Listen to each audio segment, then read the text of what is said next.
that fucking noise.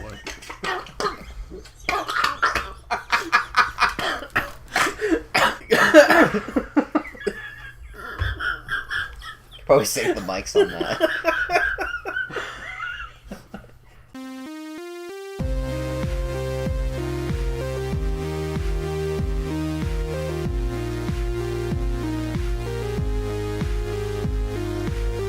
Hey everybody, welcome to another episode of the Pixel Junkies podcast, episode 185. Christ. It is November 9th, 1899. Oh wait, man. That's Red Dead Redemption 2. God. It's actually 2018. Oh man, wow. We are 9 days into, no, not November. My ball sack looks like that girl that eats the blueberry stuff in Willy Wonka. Are you actually doing it? You partaking in No Nut November? That's none of your. Well, you just said it. I'm just trying to get confirmation. I'm just making a joke. It's my okay. job here. Oh, okay. I thought you were sitting on a beanbag chair. Andrew's like, no, I'm not doing it. I'm jerking off when I'm on. So, hey everybody. At a certain point, it just becomes a hair trigger. Like after 30 days, it gotta be like a hair trigger. Where it's just like, oh yeah, I can look at it. like Nat. It's like, hey, have you seen Natalie Dormer's new thing? Actually, it's 3304, Andrew. Not, oh shit. Oh. Not 2018. Now, at some point, you're just getting off to like curvy trees. Oh man, look at that on angle. the side of the road. He gets to a point. Hey. Aaron, this doesn't look like space usually looks like. Oh man, Rory. What's new about this space? So, alright. Oh So my God. the 3.3 beta, we're playing that, is available. They're rolling it out in stages, so not all the content that they're adding is in it at the moment, but most of it is. And they're just rolling it out in stages to let everybody test all the new things sort of in segments. And one of the main things, you can't really see it here at the moment, but one of the main changes is they overhauled the lighting system. Nice. So it has adaptive lighting now, so that the contrast is much better, and they also have the ability to add gradients and things. So if you're in a very colored environment, like next to a red star, then Does it have HDR? the game might already support that, but It's I'm actually not sure. pronounced HDMI. Oh, I could see. There might be a setting for it in here somewhere. Your monitor won't support it, but the game. No, but there might be an HDR setting. 3D stuff. I don't I'm know. asking for a friend. What's HDR? High dynamic range. Okay. I'm asking for a friend. What does that mean? It basically, like, a high dynamic range would mean that it has a... You can get brighter brights and darker darks. Okay. Essentially, yeah. You can get more detail in the brights and more detail in the darks, all in the same thing. Yeah.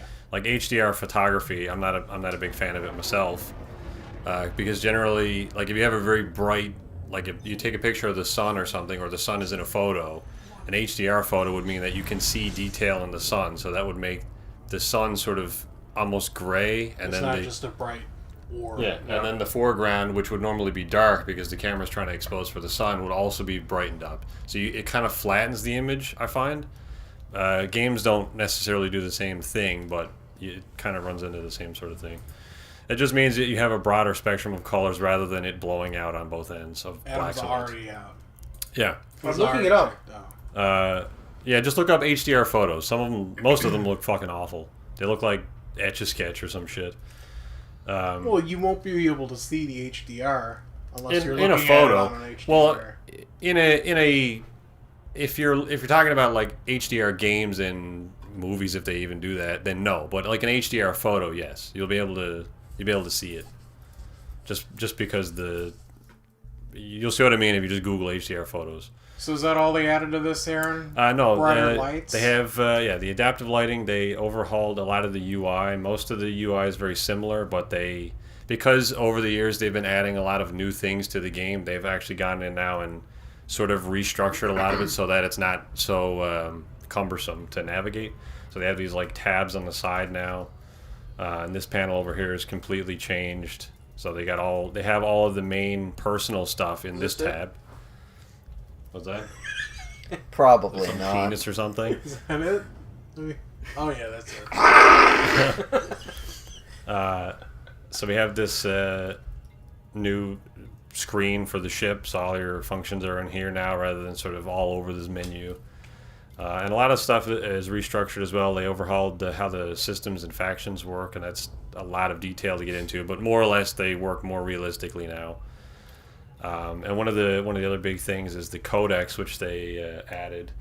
That sort of covers off all of the information in the game that you could come across and encounter. There's your own stuff, your own personal stats are in here, like how much money you've spent, your exploration stats, anything that you've done in the game, more or less. There's also archives and stuff as well. So if you've encountered generation ships or any other things that have, oh, that's cool. Sorry. Anything that has like an audio log or a text log and that you've downloaded, then you can encounter those now as well. Previously, when you scanned them, they would be added to your inbox and they would expire after 30 days. So once that was gone, then that was it. You'd have to go back there and do it again if you wanted them. And that's all retroactive, so all of these things that I have on here stay here.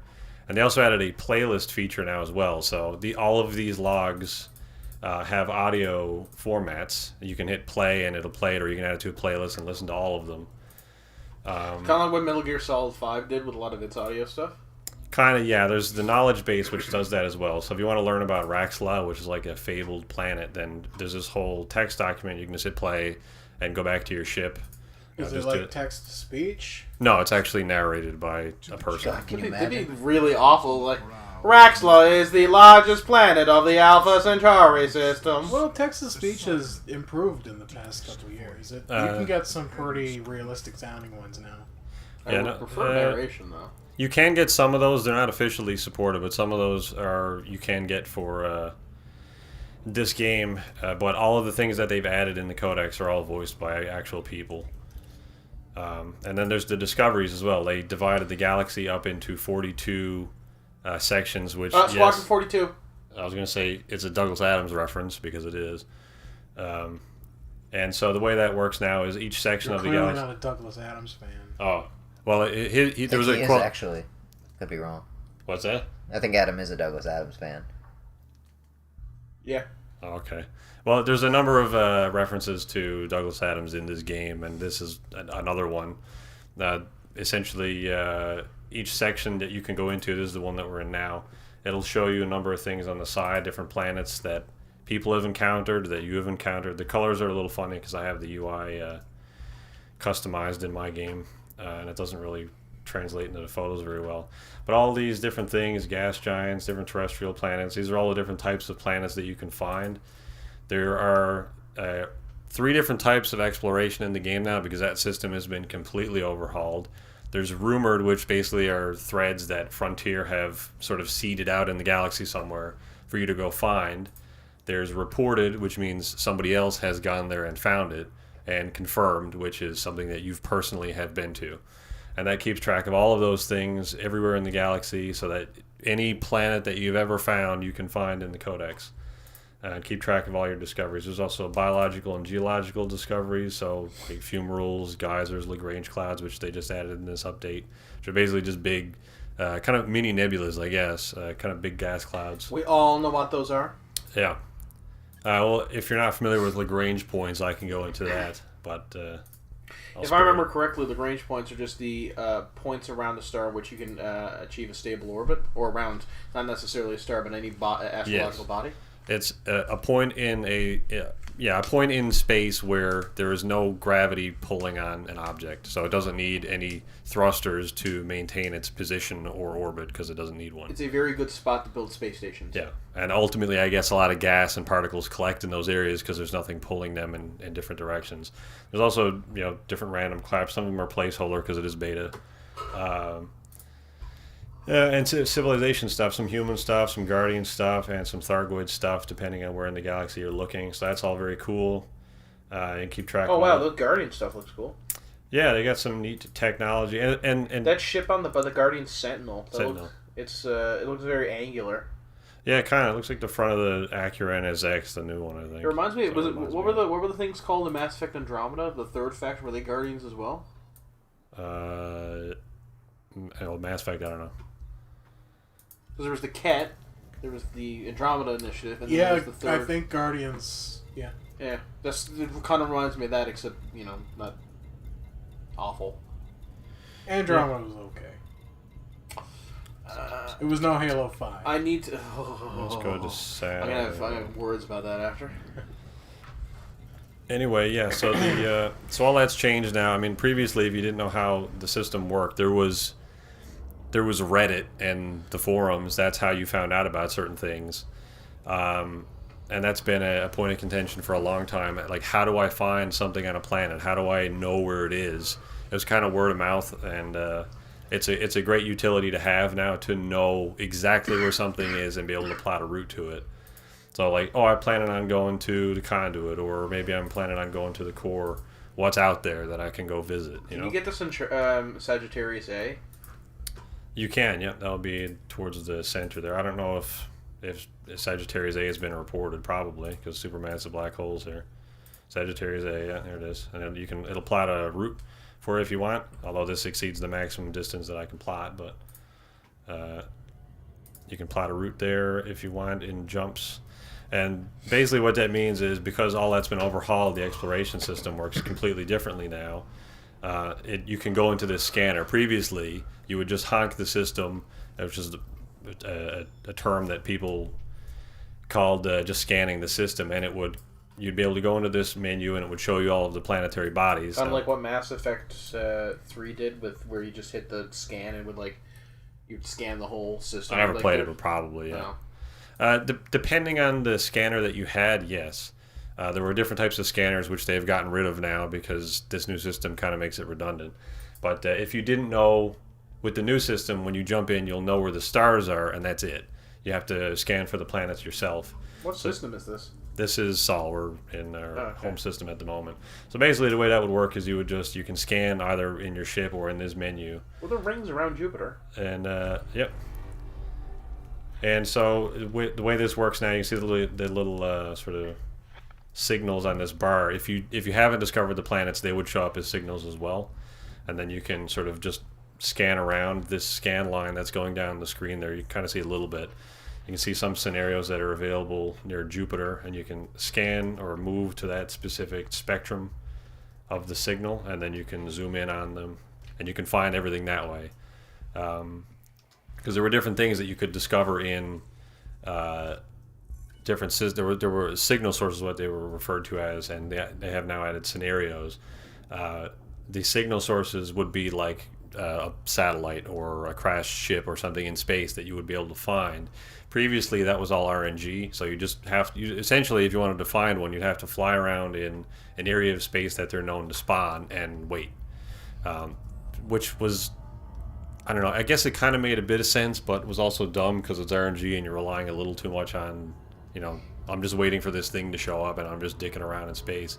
Now they're all persistent, so every system you go into, it has a certain number of signal sources at that given time, and everybody can see them. You just need to use that scanner to find where they are, which is, I think, a better system. And then you can also probe planets now. You can map their surfaces, and that'll be... Maybe I'll show you later on if we can get to a planet that hasn't been mapped yet. That's all been changed and completely reworked. They've overhauled the mining. Well, I'll get into that in a little bit as well. They added over 3,000 lines, recorded lines of dialogue.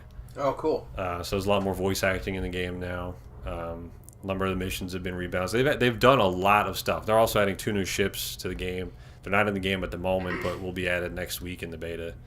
It sounds less like a DLC content patch, and more just like we're not fixing, but changing a lot of stuff. Frontier tend to do that a fair bit with the game. Like they'll add things to the game and they test them throughout beta, but as people get to use them and know them over the course of months, they go like, this actually isn't a great system, we should change it. And they go like, yeah, we agree. And so they've overhauled a number of the things in the game in this update, but also previously as well. They've changed it so that the way that the background simulation in the game works is there's 3 modes. There's open, which is sort of just like MMO mode, and you can encounter anybody Fallout 76 style. Then there's also private groups where it's just whoever's invited and that's it. And there's also solo. If you don't want to play with anybody, you just want to be by yourself, then you can do that. The problem was all 3 of those modes could influence the background simulation. So like the state of a faction or a CZ or a community goal or something like that. So people who were trying to run blockades and things for different powers and different community goals could be undermined by the fact that you could switch to solo, and you wouldn't be able to encounter the blockade because they weren't there. What's that? Because it was a player faction and they weren't there. And they're trying to defend their faction, but they can't because somebody's in solo mode. So I think they're changing that now as well, so that power play, which is like that sort of stuff, that's all going to be open only. So if you want to be able to influence the background simulation, then you'll have to play in open mode, which I think makes sense. If you don't want to, then you probably don't care about the background simulation anyway, which doesn't really influence the player in any respect. It doesn't prevent you from doing anything other than people who are trying to role play their factions expanding and creating new stations for them to defend and whatever. But it's all really cool. I mean, it very much seems like they've added squadrons as well. It seems like they're investing a lot of money into the networking of the game, because there's been a number of coders on the forums and on Reddit and stuff talking about like not only the visual content that they've added in this update, but also the background networking that has been not something you would expect from a developer who's ready to like button up the game and say, okay, we're done with it now. It's very evident that they're planning to move into much bigger things moving forward, and because of like they have in the past a number of the things that they've expressed as just being straight up impossible with their current architecture. Like now they have I think 5 or 6 different types of chat rooms. So before there was just general chat. It was whoever was next to you and that was it. Now there's system-wide chat. So even somebody in solo mode I can talk to through this because they're in the same system as me. There's also wing chat, which was the thing before, squadron chat, and a few other different variants. But there's like squadrons is a big thing now as well. That's basically clans, and anybody can make one. There's like leaderboards for, that's I guess a rounding error there on that number. But there's like different ones that you can join, manage. I think they support several hundred players, and they can all influence different powers as well. Like you're getting into what we were talking about. Like just different, like you can keep track of the state of your faction, like where they are in terms of economy, where they are in terms of security. So if you need to help them, you can see where all of their stations are. So if you like your pledged power, like there's a lot of things here networking wise that they just haven't done before and have expressed like a lot of interest, but no capabilities of actually doing it. So it's good to see that they're planning on improving that stuff. And I'm massively looking forward to what they do next, because this update is massive and awesome. But anyway, we're at Planet now. I was gonna say, speaking of Frontier, they also announced a DLC coming out for Jurassic World this week. Was it the Secret Labs of Dr. Wu? Is that what it's called? Something like that, yeah. Did you see the trailer for it? I did, yeah. I have not actually seen the trailer for it. Oh, really? Yeah. So, like, what's it about? Give me the lowdown. Yeah. So the expansion for that, there's a free update coming out that adds different new AI for the dinosaurs. So they herd now. So like raptors will hunt in packs. They do move in herds. And there's a day-night cycle, so animals will sleep. And they added a bunch of new things like bigger feeders and stuff like that. So there's less plate spinning, I guess. Which is nice, because that game... There's a lot of plate spinning with some of the larger parks. Yeah. The paid expansion, the Doctor Wu thing, that adds the ability to cross genomes with different dinosaurs, so that you can make like a raptor Spinosaurus if you want, and it basically creates like a visual hybrid between the two. What has science wrought?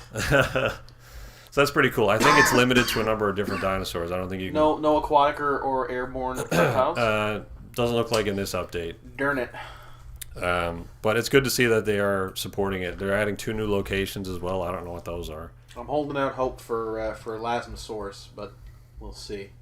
Anyway, this planet is already already mapped because it's Saturn. We know about it. But I can fire probes at it. Imagine in the Elite Dangerous universe, like if they had Saturn. Before, like Jesus Christ! Look at the size of the rings on this thing.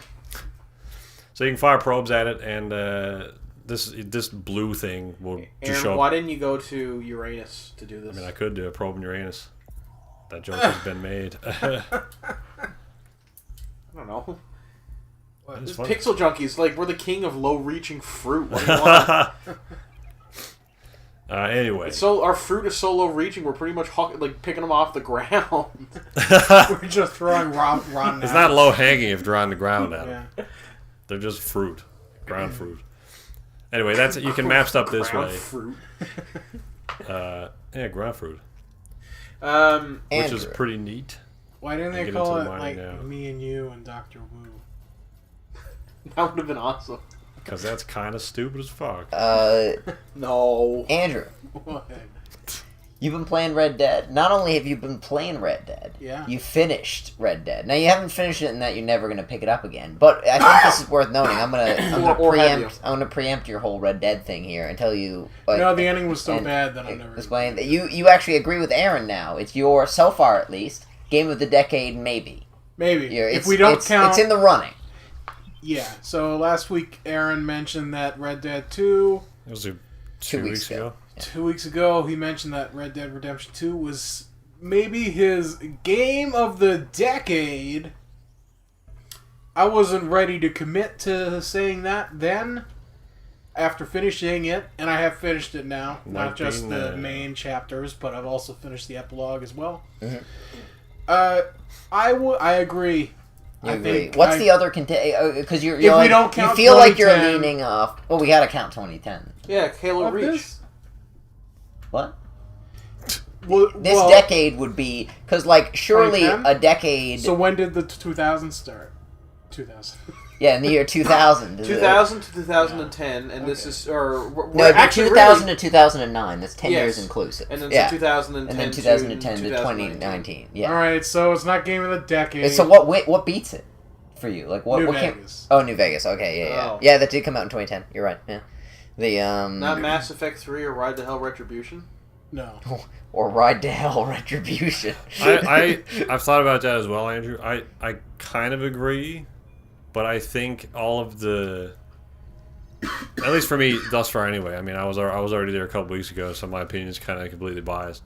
But for me, I think a lot of like just the little details in Red Dead are just enough to edge it above New Vegas. I think. Yeah. Considering New Vegas was completely broken and buggy as hell at launch. Oh yeah. I mean, I Red Dead has it's a bugs as well, personal but it's thing. not broken. This is probably the best game. Like technically, the best game Sure. Okay. Yeah. Ever. Yeah. I know what you're saying. Yeah. ever. I don't believe you. You haven't played it yet. Is that just snow? That was rings, but I gotta. There we go. It's rings. So talk What was I gonna about say? You were going to talk about Red Dead. Yeah, so it's all done. Finished it. No more story missions left. John really Marston gotta- is dead. What? It contains the entire first game as well. That'd be awesome. Yeah. You play Halo 2 and it's like, Chief, what happened to you out in the ring? Well, and it just replays Halo 1. Yeah. I think this is...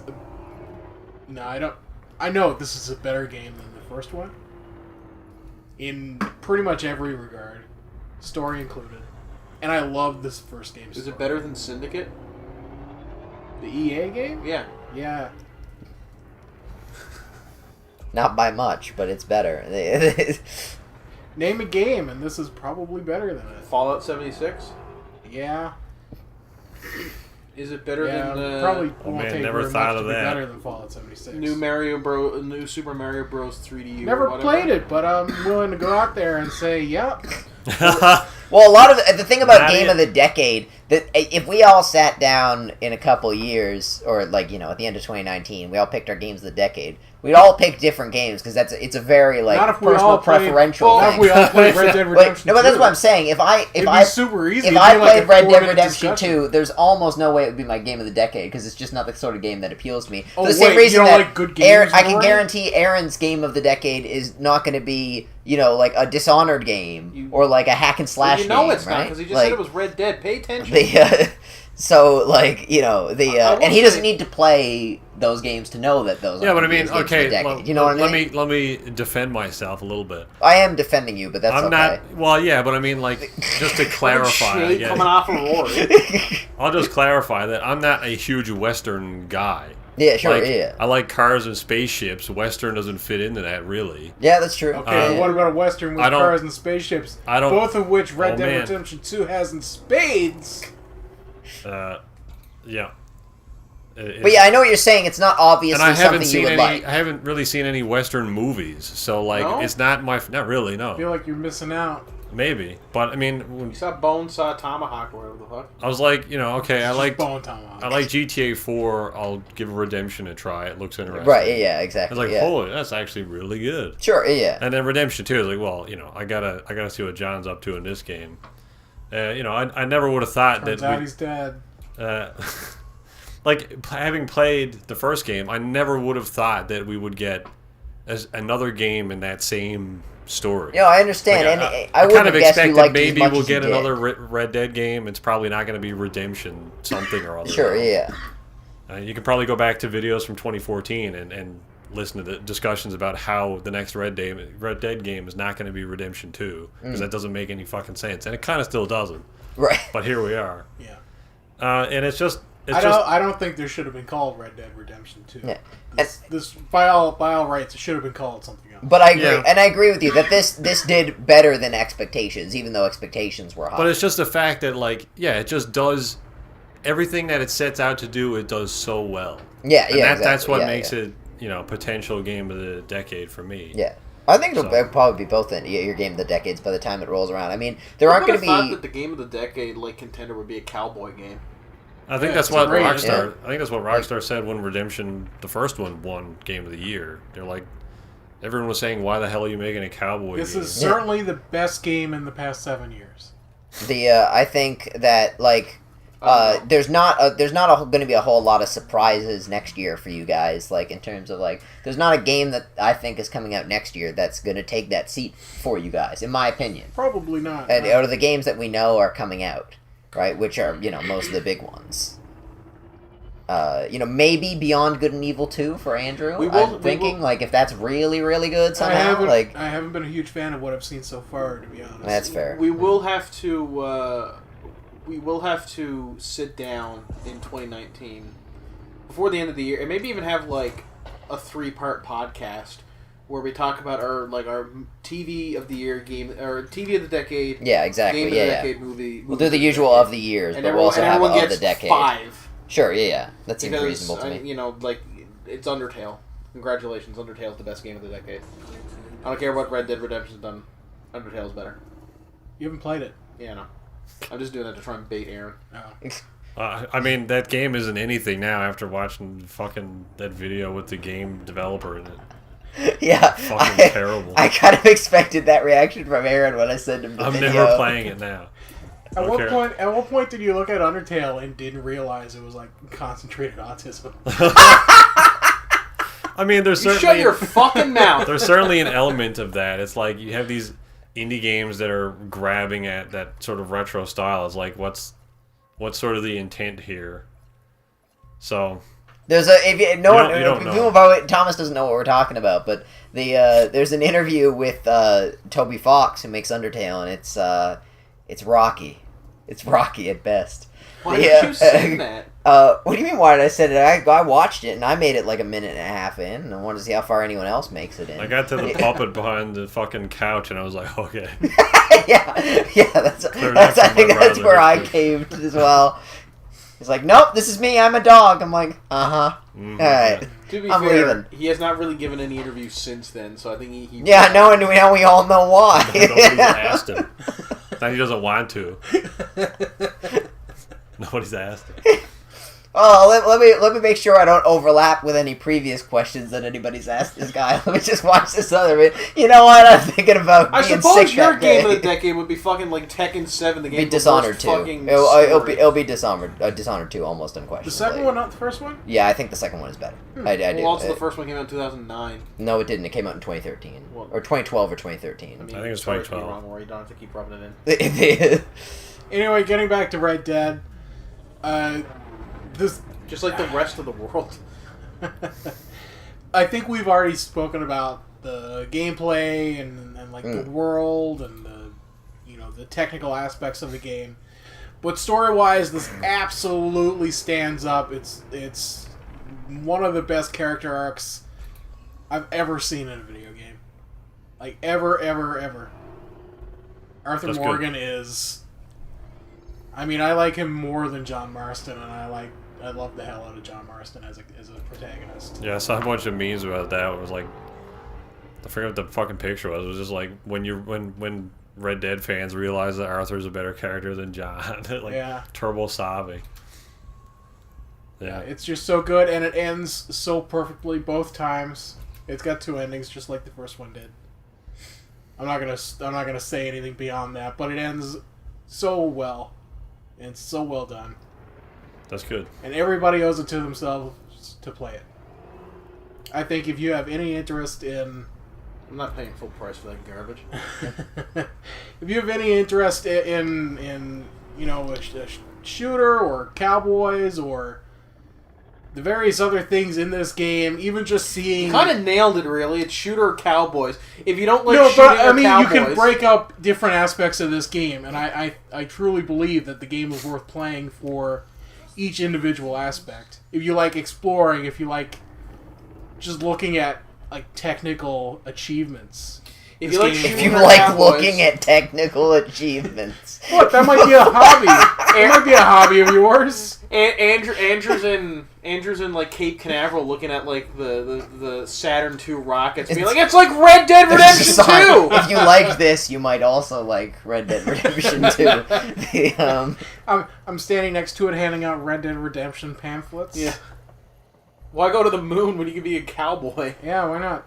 Aaron. Yeah. I mean, to be fair, it'll never beat Woody's Roundup in terms of a Western story, so... You've played the first one, right? Yes, but I haven't played it since it first came out, so... Did you finish it? I did not finish it, because I rented it. That's how long ago it was. Y'all missing out. I'm telling you. You're missing out by not playing Undertale. I have played Undertale. I hated it. Oh, well, you're missing out because you're a dipshit. Oh. Aaron. Hey, let's put the same Rory. fucking minigame 20,000 times in this video game. Do you like... Oh, it's almost like it's the core design of the game. It's like being saying like, oh, like let's have more shooting in Red Dead. Okay, answer me, what is the real difference gameplay-wise between the pacifist playthrough of Undertale and the, I guess, Maniac Kill Everything? It's called The genocide run. The genocide. What's the gameplay? What's difference? the gameplay difference? Nothing. It's not trying to be So different. why is it there? What is the... Because you're given like in both runs, the gameplay is maneuvering your heart around in a bullet hell sequence in order to avoid damage. And the only difference is in genocide, you're attacking people and monsters and killing them, and in pacifist, you're attempting to find other ways to interact with those monsters so you can either flee or attempt to pacify them. I forget. Spare is It's also worth knowing you can make the same case about a Telltale game, that there's no difference in gameplay, no matter what way you No, run it. but Like a Batman, the difference Telltale is the series is very execution. good. No, but you're right. You're right, but in a Telltale game, a Telltale game will give you the option of going... It won't present you the same gameplay. It'll be slightly different. Oh, I see what I It'll be- understand what you're saying. Yeah. You won't go Yeah. up to a guy... Yeah, you're saying the and, mechanics are the same, but the actual game is different. Yes. Okay, yeah. I Yes, in understand the difference. Undertale, Yep, you I still get it. have those random encounter battles, and you just Yeah. choose one option or the other. Yeah. It's not a case of you actually talking enemies out of doing something. It's you choosing to play that mini game, which just magically makes them pacify. Well, Right? The minigame. No, the minigame doesn't pacify them at all. The minigame is you attempting to avoid damage. The actual pacification comes from interacting with the enemies using the talk function or the select. I forgot the button. Right, name. but are you choosing like dialogue options? Yeah. Like how much though? Are I you mean, 2 or 3, 4 sometimes, depending on there's different ones that you have to do, and you got to know the right ones in order to you gotta. Are they figure out the based right on one. things you have to understand about the world? Like the character will say something coming into the battle, and then you have based on what not every time, but on most like a good chunk of them, you have to understand what they're saying and kind of extrapolate that, or understand like a fundamental nature of the characters presented in their sprite or how they interact with other monsters in the field, and then use that in order to spare the monsters. Now, it's like some of the monsters in the beginning of the game are like dirt easy because they're teaching the mechanics, but near the end of the game, it's a bit more complicated than that. But I made it 3 battles with the bullet hell, and I was completely done. Well, I think we can all Completely agree the done. best way to convince people of anything is to use the pie speech minigame in Oblivion. Yep. Aaron, How's it going? do you like the Marvel Cinematic Universe? Yeah, it's okay. Do you like Loki? It's okay. Good. Well, you're going to love We already the spoken new, about this. This was already confirmed a while ago. but it was confirmed now. Oh. The Loki television series will be available on Did he Disney's die? new. It's probably a prequel, and probably he didn't die. The I mean, Yeah, he's died like 7 times at this point. Tom Holland died, but we're still gonna have to see him again. Yeah, but Loki The, didn't turn like into Tom dust. The The First difference, got a major problem with Tom Holland, Spider-Man. Loki didn't turn into yeah, dust. but He at the got same time, I don't choked out. trust Rory's opinion on movies anymore because he came out of Suicide Squad and like, that's a good movie. Yeah, I enjoyed it. I And, thought it was and, good. and I was like, okay, well, he doesn't have an opinion anymore that I can trust. Okay. Anyways, what was the fuck was I even talking about? Oh, the Loki series. Is it a yeah. Netflix thing or is it like No, ABC? you can't have a Netflix thing anymore because Is it Disney a- owns so Is it's it going a to be a Disney thing? Disney streaming service Okay. thing. Yeah. So, well, thank The, God it's not coming out on ABC. Because like half the Netflix MCU shows now don't exist because they're gone. Yeah, Sweet Christmas. So no more Luke Cage, no more Iron Fist. Is there a movie... This would be better if I already knew the answer to it and I could just form the joke afterwards. Is there a Check movie this where a out. character dies and then comes back to life? There's a lot of them. Yeah. Name one for me, because I can't think. Pretty sure... Okay, well Loki came back to life. No, You I just mean mentioned it. an older movie. An older older movie movie? where a character I dies think and comes back to life. Passion of the Christ? Yeah, technically Passion of the counts? Christ. He comes back to life. He comes back to life? Yeah. Yeah, that it's- was a movie I was going to use, but I haven't actually seen that movie. I'm pretty sure... One can only assume that I'm pretty sure it's been a I number thought it of was years, only up to but- the death of Christ. I'm pretty sure the movie ends with him opening up the tomb.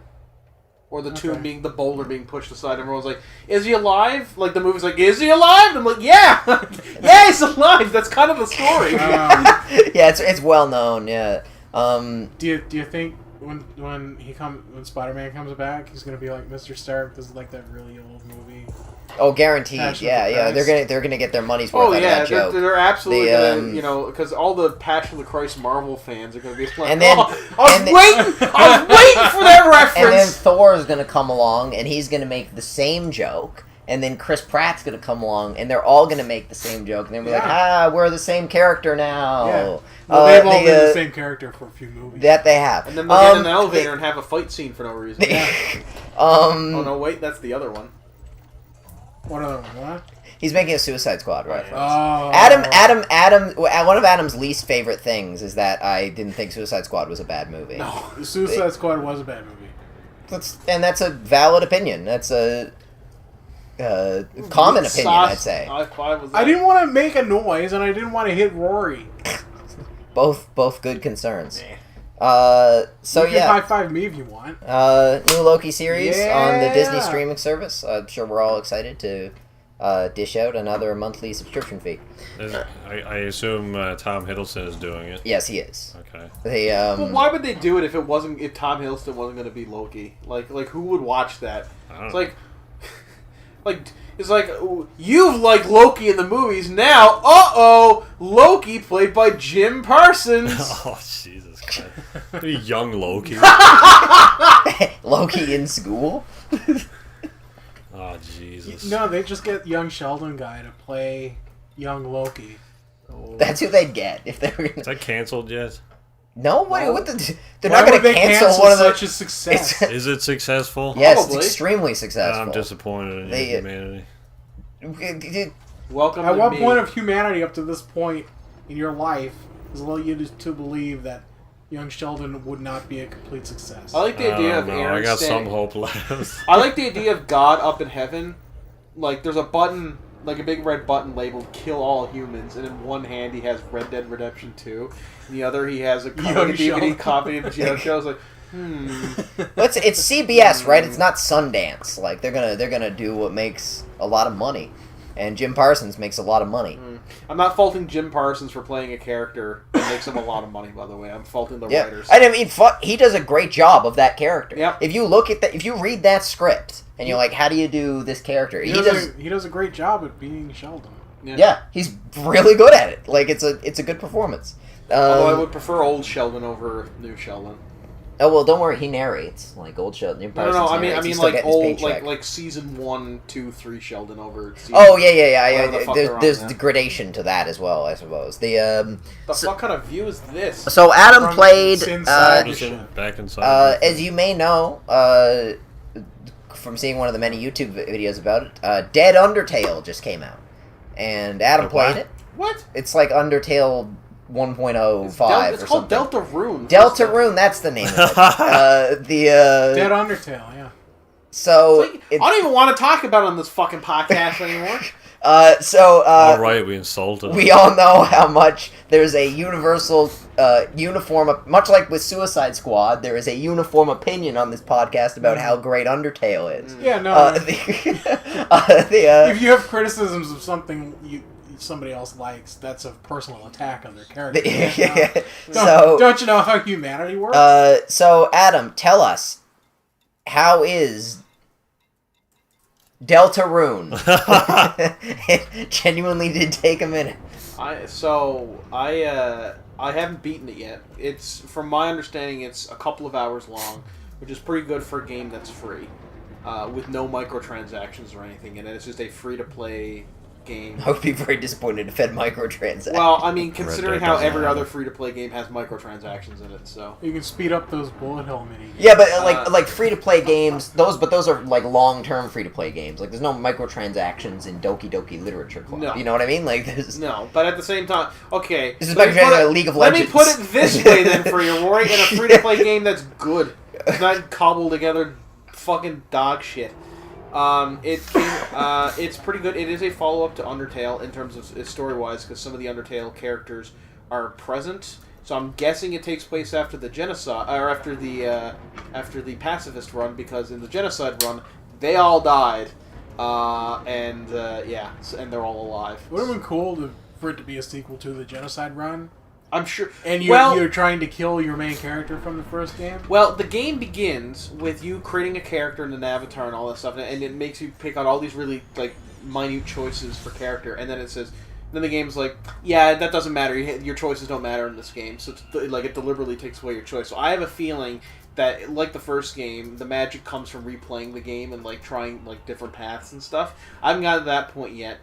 It's definitely more RPG than Bullet Hell. There's definitely more in-depth mechanics. You have it's not just you now. There's 2 other characters in your party, so that each get their own actions and stuff that help you out. And so the role playing is a bit stronger in the game in terms of pacifism and versus genocide. Because I will admit, it is a good point. It is a very binary choice in the first game. Like it's either this or this. And there isn't, as much as there is subtle difference, but I do agree with you that it's not like a massive difference between genocide and if they replaced the attacks in the first game with other bullet hell mini games, there would be no difference, no.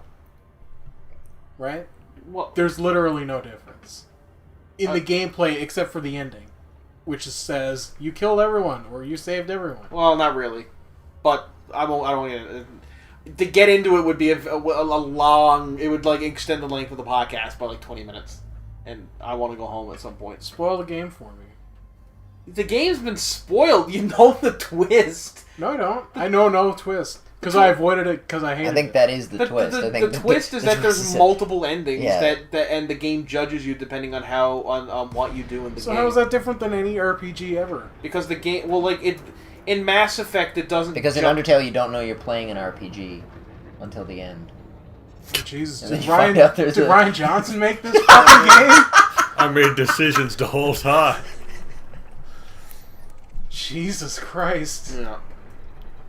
Anyway, it's good. That's a What did you think of the disappointing Obra Dinn? Yeah, that's also good. The Obra Dinn is back. Yeah. After What is Obra Dinn? It's a ship. it is a ship. Is it a spaceship? No, it's a sea. It's got a sails. spaceship. Want to see something cool? Yeah. They had a night vision mode as well. You put sails on. So your how does it spaceship? compare to Papers, Please? It doesn't. Oh yeah, this I am interested in. Completely different game. So what is? Explain this. What is it? So Obra Dinn is a ship. The Return of the Obra Dinn is the name of the game. It's by Lucas Pope. I believe the guy's name is. He did Papers, Please. The game it takes place in I think 1809, and in 1803 a ship called the Obra Dinn set sail from India and was returning home to England, passing by the Cape of Good Hope. The Horn of Africa. Going down Africa and back up to England that route. And it never returned. Like it just lost, and everyone was like, "Oh, that sucks," and then they moved on with their life. Is this that really weird looking? It's got weird graphics. Yes. It's all like sketch. It's like sepia Yeah. tone. It's just sketch. And anyway, the ship drifts close to England, and so as a lawyer for the or as an insurance guy working with the East India Company, the company's like, get out onto the ship and find out what happened, and you're like, okay. And they give you a magic pocket watch, which is a bit gay. Is this Pirates of the Caribbean? They give you a magic pocket watch that always allows points you to to one tree I was wondering how the time travel return worked. to. It allows you to experience the last moments of a person's life before they die, and you have to piece together exactly what happened to the I think 64 passengers and crew on the ship, and. So the very first one you find, it's you activate the stopwatch, and you see these two guys like banging on the door to the captain's quarters, and they go, "Captain, let us in, or we're gonna blow your head. We're gonna come in and blow your head off, or whatever." And the captain's like, "I'd like to see you try," and then he shoots one, and then you got to figure out who that guy is that was shot, because he doesn't say, "My name is Timothy, and I'm kicking down this door."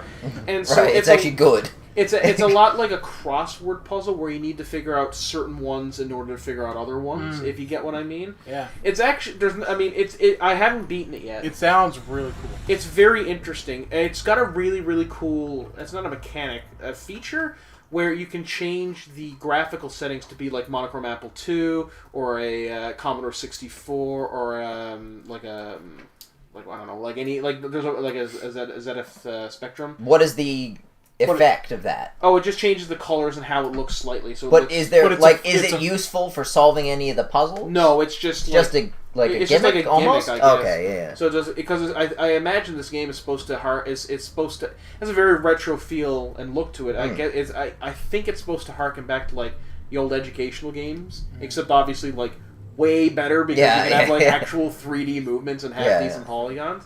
The voice acting in the game is really really good. Any like notable voice actors that you could? No, but it plays out very much like the radio dramas in Elite Dangerous, where you just get really good audio design and very good like voice acting, so it's very believable. Sure. Okay. Yeah. I haven't gotten super far into the game yet. I've only solved a couple of murders because I've been busy the last couple of It's first days. person, right? It is first person, and the game gives you a book, and the book is how you track the murders. So at the beginning of the book, it's like, here's a list of the crew. Here's a pitch. There's two pictures, and in both the pictures are all of the people who would have been on the ship in these two pictures. and then it gives you a blueprint of the ship. So like here's the top deck, the gun deck, the quarter. I forget the name of all the decks. And it gives you a list of nautical terms. So like this is what a this is what a sailor does, and this is what a midshipman does, and like that kind of stuff.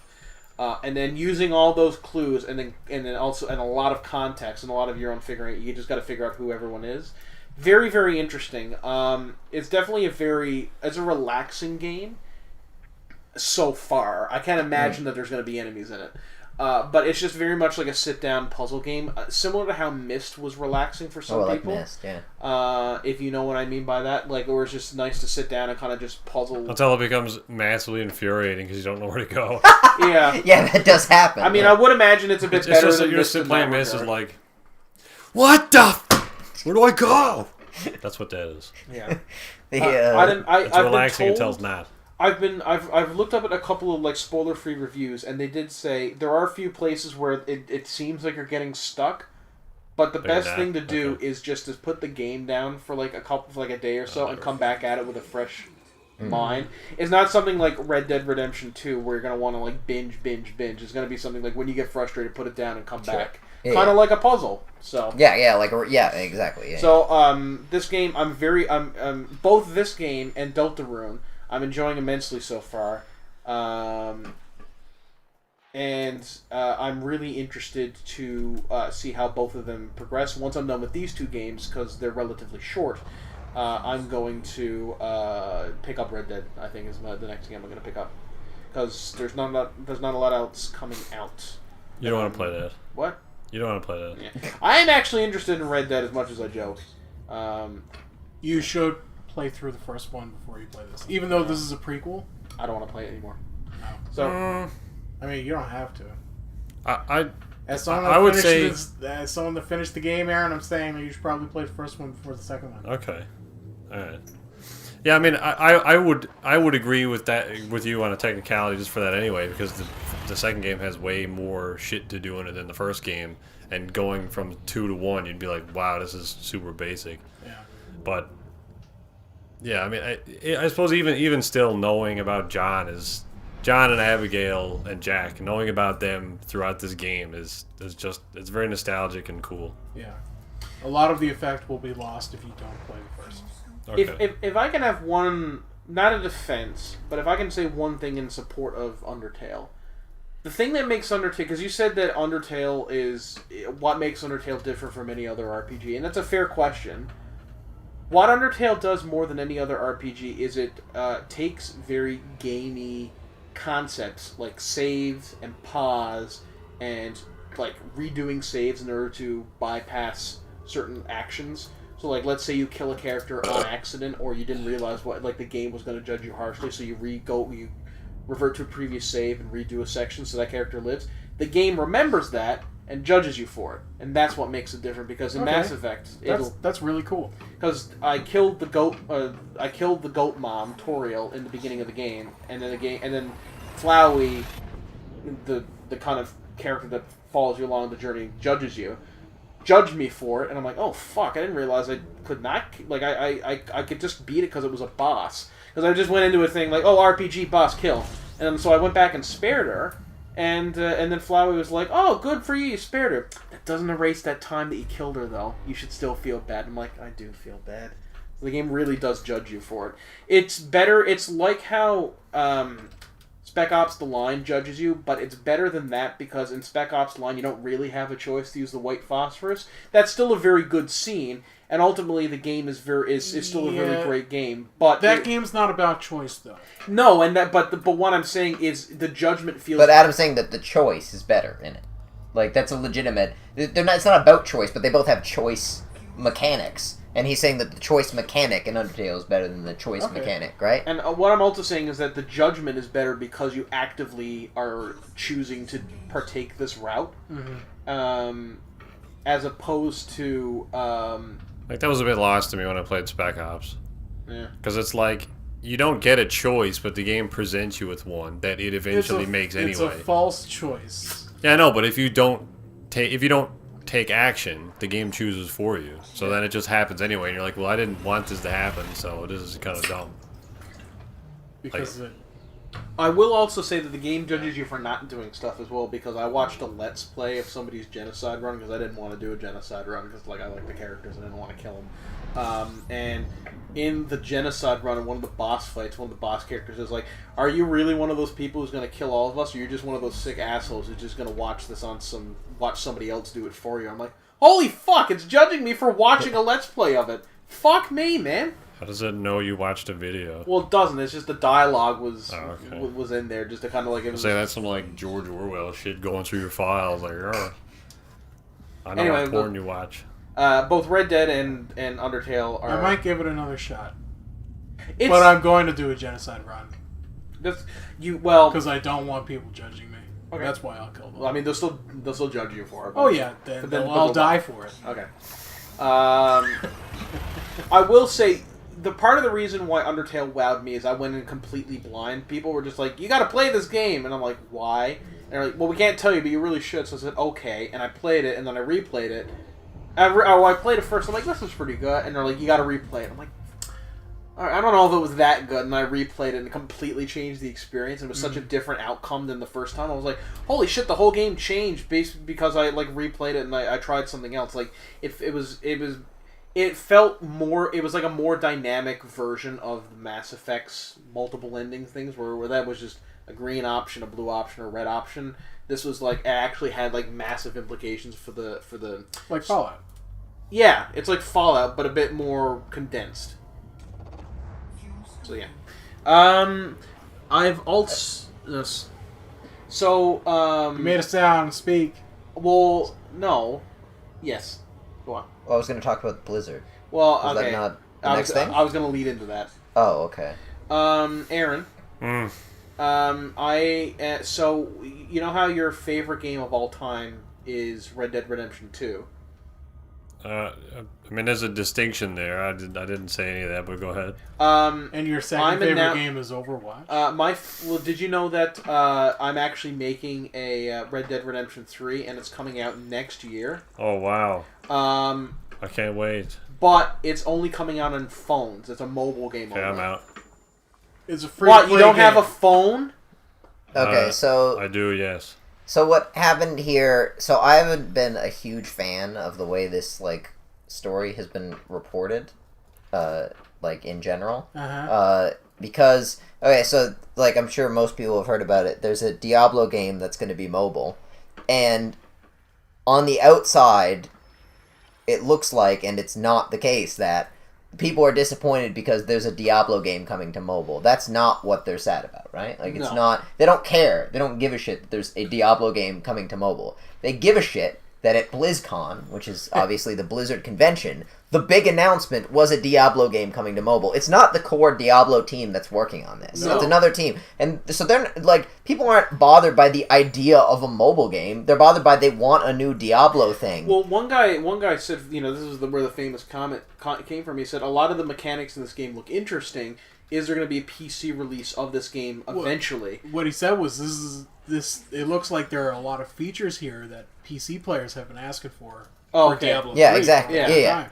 And so I can see where his anger came from that. I think a lot of people's outrage is not necessarily over the product, but over how Blizzard responded to legitimate questions. There's definitely that, but even before that, people were The like fact booing that and this upset. was But a like, showcase at BlizzCon, Yeah. which you have to pay to attend. yeah, that's the thing. There hasn't been. They're not mad that a mobile game exists. They're mad that the game they want doesn't exist. That's a very different thing than people think it is. There was also like a misogyny thing in there somewhere as well, wasn't there? That like something to do with the... Yeah, so journalists took this way out of... Oh, okay, yeah. Like, of course, as usual. Yeah. But it's like no Blizzard fan is. So I have a friend who's a very it's hard to say competitive given the kind of game it is, but he's a very high level Diablo player. Yep. And that was the thing he said. He was like, I don't care about this coming to mobile. It's like, I'm not trying to keep Diablo from mobile. He was like, but it's like, if this is your big announcement at BlizzCon, like what? And It'd be like if in E3 for the Microsoft conference they had that big Halo thing at the end, and it came. I was like, coming to mobile. Yeah, exactly. Like, God damn it! It's a great example. Yeah, exactly. And so, but Blizzard has taken the feedback in kind of an interesting direction. They're like, yeah, we're a little surprised. We've received some interesting feedback. They're like, one of the things we're actually working on is we're working on bringing more Blizzard IPs to mobile. I'm not kidding.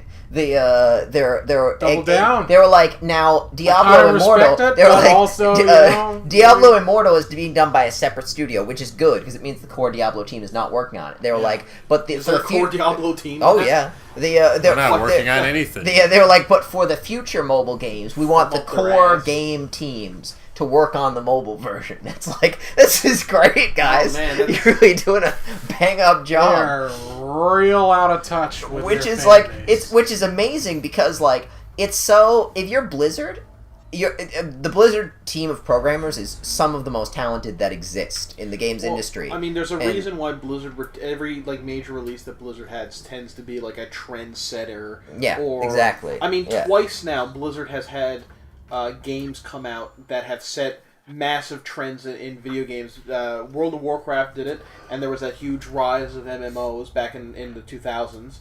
And now, and then Overwatch came out, and all of a sudden there was all these arena shooters coming out, which is, that trend did not last as long, but still, I mean, you can't, and even games like you certainly can't, if whatever you think about Overwatch or World of Warcraft, you can't deny their impact they've had on Yeah, the they're industry. extremely, and StarCraft was very influential Yeah, as well. I They, mean, people still love Warhammer, fuck. The original Warcraft. Yeah. Oh, and of course they're doing a WoW Classic. And they announced Warcraft 3.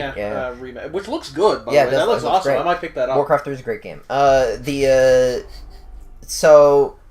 This is an interesting way of taking, and it's like, well, my point is, since they're so talented, like from a technical perspective, even forget about the creativity, forget about the impact, even just the quality of their technical work is so high, it would be so, not easy, but it would be so, there's such a clear path to how to do this the right way, right? Yeah. Like, as much shit as I give Bethesda, yeah, they did this really well at E3, where they sandwiched their shitty mobile stuff between actual announcements stuff and of actual titles. And no one else, like we've been talking about Rockstar, how Rockstar released Red Dead. It's not loaded with like greedy money grubbing nonsense. But that's Rockstar, right? Which is very successful, right? But like Blizzard could do that just as easily. Like they could easily make a successful game without money grubbing nonsense. Like if they just made Diablo 4 and made it like Diablo 2, that would be they would easily make a ton of money. Like they don't need What to if it was do. on forgetting that mobile, they're shacked Rory? up with Activision and Activision. And certainly that's true. I'm fond of this. Say what you will about Jim Sterling. I'm fond of this expression that he says. Like it's not that these AAA developers want money. It's not that they want a lot of money. They want all of it. They want as much as they can. But get in. Activision only just breaks even on the Call of Duty. Oh yeah, I'm sure. That maybe now. Maybe now. No, Black Ops 4 is selling real well. Is it? Oh yeah. Because I have heard literally nothing good about it. I heard some Anytime good things. anytime a player who's not paid to say good things about it, they're always like, man, this game is fucking awful. It's like, I mean, yeah. to be fair, Black Ops 4 could just be a gif of Bobby Kotick giving the middle doesn't finger matter. to people when they load the game, and it would probably still break even. Yeah, I mean, Call of Duty's a husk of what it used to be at this point. It's just fucking battle royale modes and nonsense multiplayer shit. Welcome to Pixel Junkies, where we bring you the hard-hitting, nuanced arguments of Call of Duty isn't very good anymore. This is why you come to this channel. Well, that's the only time anybody said that, so don't Hey, worry about it. Rory. What's up, man? Can I, before we just move on fire from away. Blizzard, Yeah. my favorite moment from BlizzCon is when the guy got up to ask the question to the devs of Diablo Immortal, and he says, is this some sort of out-of-season April Fool's joke? Say what you will about that, the whole situation. That was a funny moment. That's there's lore behind that statement though. There was an April Fool's joke Diablo mobile game a few years ago. Oh, that was an April Fool's joke. Yeah. Except now they realize that, if we can actually make money off of this. I'm curious, Rory. Yeah. Do you call it the lore of World War II? No, I don't. Okay. Although I'm trying to. I'm not angry. I'm not. It wouldn't be inaccurate to call it that. I'm not making fun of you. I'm just trying to find out what you're. No, yeah, I only use it. I only use it for like I don't know, like what was it? I guess events that haven't otherwise like so. There's an importance cap on lore. You know what I mean? Like I really like Buffyverse lore, but it's not as important as World War II. You know what I mean? First off, how dare you? It's called Laurel Lore 2. Oh God, no. So what were you gonna ask me? You said, "Hey Rory." Hey, you remember how much fun you had watching Netflix on your Wii? Oh, I'm so angry about this. If this is So this is the my thing aunt. This is the next thing. someone put on? Okay, no, this is another thing. I was gonna add a separate thing to this that I'm angry about. But sorry, carry on. Well, I just Ask your asked him question. the question. Yeah, you bet. I do remember. Well, that sucks because they're taking it away from you. Damn. On the Wii? Yeah, you won't Just be able the to Wii? watch video services anymore on your Wii. Like, There's not Wii Nintendo. U, just the Wii. Just the normal Wii. So the game console that's now 2 generations old. Yeah, that your grandmother might have owned because she saw a commercial and was like, "Oh, that'll make me healthy." You know, like grandma. Yeah. Can't be Yeah. bothered to Classic get, grandma. I'm sure some grandmas. can't be bothered to Bought get a healthy Wii. otherwise. I mean, to be fair, there's a reason why the Wii was the best-selling console of that generation. Yeah, Damn because right there was. didn't have any actual video games, and it was sold to old people.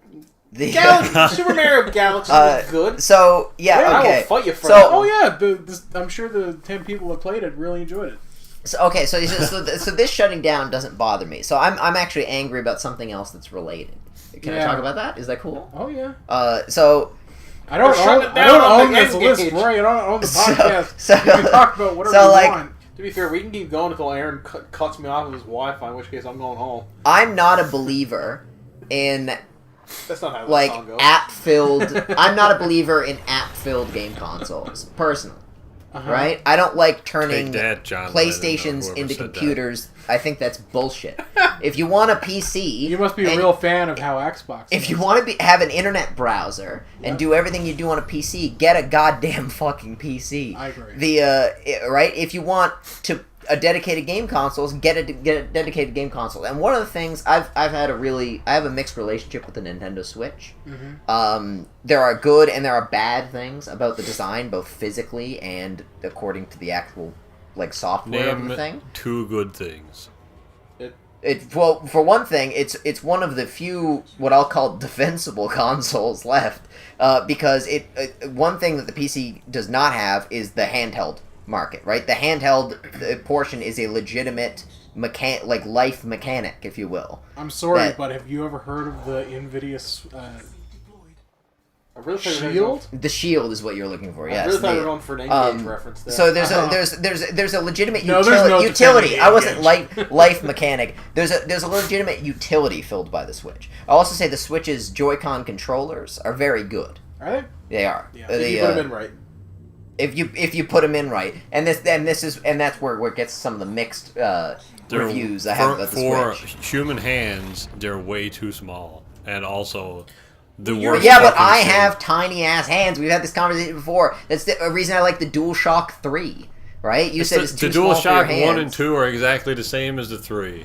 Yeah, and I like those too. Okay, but why do you specify the 3? My point is because Wireless. that was what specifically we talked about when you said you didn't like the DualShock 3. You said it was too small. The DualShock 3's triggers are dog shit. They are. They're terrible. Alright, well, so best control ever made, 10 out of 10. I said I liked it. I didn't say it was the best controller. I don't think it's half as good as the PS4 controller. I don't know, it's just, it's not... Yeah, the portability and stuff and whatever, being able to put it on a kickstand or whatever the fuck, whatever you call the thing. Yeah.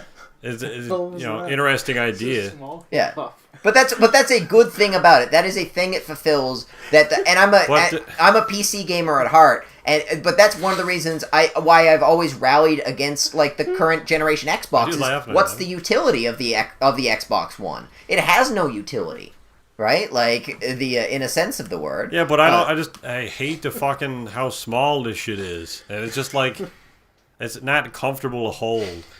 Well, that's I for me it is. So I can't put myself in your shoes that Alright. way. I just like if I'm gonna play a game for 100 hours straight, because Yeah. judge me if you want, then I can't hold on to these chiclets. Like Right, I that's have what you're saying. I understand. carpal No, I tunnel. understand, and I can see it being hard for someone who had larger hands. Fucking but terrible idea. My whole point in this was one of the things I praised the Nintendo Switch for is not being bogged down with apps. What do you do on the Nintendo Switch? You Well, it play doesn't have fucking any apps, Switch no. games, right? That's what you do. That's the utility of it. And you can install all half of one thing. Yahtzee said at the beginning of this generation, like which is the best console for this of the next generation between the Wii U, the Xbox, and PlayStation 4. And he said the Wii U because it's the only one that's a games console. The others are multimedia platforms. Yeah, and there's a point to be made there. So I was very upset to find out that the Switch is getting like a YouTube app now, I think, and a Netflix app or something like that. And I was like, you fuckers. You just like you had it right. But like no, I'm not agreeing with Nintendo, but I'm saying their argument for it, I'm assuming, is that a lot of their I don't know why I went real heavy into the role play there. Sure, yeah. I hate Waluigi, not in Smash. I gotta justify my actions to Roy. Go. Okay, so in our console, and I would imagine because their console is a much more casual experience. Because I mean, when you look at the placed, I mean, it's certainly less this than the Wii was, but a lot of people are gonna buy a Nintendo console because it's child friendly in terms of a lot of child friendly. Yeah, I agree 100%. And in that regard, it's more casual. Yeah. Not that the Switch is casual at all, because there's a lot of really great games on there. You know, again, I hate the word casual, but that's what. Yeah, I know what you're going to, for. Yeah. So I would imagine they're like, well, if people have this, then what are the two things that people are going to want to do besides play games on this thing? YouTube and Netflix. That's the intuition. Certainly, I disagree with the intuition. Yeah. Right? Like, I disagree. Not only do I not think it's good, I don't think it's necessary, and I think it's a waste of their developers' time to be developing compatibility for non-game related apps. Because that's what it'll take up, right? There's they're not letting some third party in to come fiddle with their console, right? Like those actual Nintendo people are going to be working on this. All of the individuals. I feel like this might have been from their innovation department, which has been latent since. Just been dormant for a decade. Well, all of the people who were on this, they were like, okay, you can either get Waluigi in Smash, or you can get Netflix on this console. And I'm like, Netflix! The Smash starting characters were announced. I didn't get a chance to look at the list. Well, there's 70 of them. Well, no, but there's the start. I'm assuming they're being rolled out in DLC, right? Like every other fighting game, right? There's all of the 70. 5 are DLC fighters. Oh, okay. Well, the characters besides those 5, I guess, were announced. I don't really understand Nintendo's reasoning behind this. Behind which one, the Smash thing? No, well, I mean, no, he's not a very popular character, if I'm honest. What, Waluigi? Well, I mean, he's more of just, at this point, he's just a trope. Yeah, I know. Like an internet meme. Some people like him, though. But what's the thing that confuses you about Nintendo? Or you were saying... The YouTube thing. Oh, okay, yeah. Because if somebody's on their Switch, yeah, and they want to watch YouTube, and they don't have a YouTube app on their Switch, they're going to use their phone. Yeah. Right? I thought Nintendo was perfectly fine with asking their Switch players to use your phone because the voice chat is over phone. Yeah, exactly. They don't have any online voice chat. They tell people to use this. I don't know if it's an app on your phone that you have to use. It is an app. So why don't you just use the YouTube app on your phone? I'm going to say a large percentage of YouTube's user base, at least in North America, I don't know what it would be like in Japan, either has access to smart TVs, has access to fiber op, has access to some sort of laptop or tablet device, or access to a phone that you could easily use to stream Netflix onto your TV. Probably more, probably better than Nintendo's broken interfaces. But let's say you didn't have access. Let's just say you didn't have a laptop or a smart TV or a computer. Or a phone. Why do you have a Switch? Yeah. This is the one piece of technology that's you've where bought in the last 20 years. That's where this is the point where the Amish break down. It's like, all right, okay, we'll get one Switch, we'll set it up in the community center. Yeah. We'll play it on Saturdays, it'll be fine, but we've heard a lot of good things about Mario Odyssey, but this is the one thing You know what I'd love on my Switch? Netflix. I know I've never heard of Netflix or seen it, but sure, boy, do I ever want it. It makes me upset. Do you think this is punishment for Bowsette? For making all those dirty drawings of our gender swapped characters, we're gonna put Netflix on this. You know what? It's Nintendo's fault. Yeah.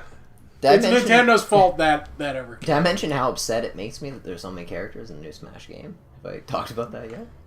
Like, are you like your balance matrices are like fucking exploding? it's like that's too many characters, right? Well, Just like, picture like the Milky Way and Andromeda colliding in Rory's mind. He's like, there's too many moves. I'm sure half of them play identically, so Probably. You're right. There's a Yeah. cookie there's cutter really fight. only like 30 characters. The Probably. the thing that Smash has that most other games. I remember when Dragon Ball. We were doing a podcast and Aaron was playing the Division and I was talking about Dragon Ball Fighters and one of the things I said and a lot of other people said the same thing online was lots of people are excited for Dragon Ball Fighters and none of them are going to be playing it after 2 or 3 weeks because they're going to realize it's a fighting game. Fighting games are hard and I don't want to work this hard. Yeah. Right.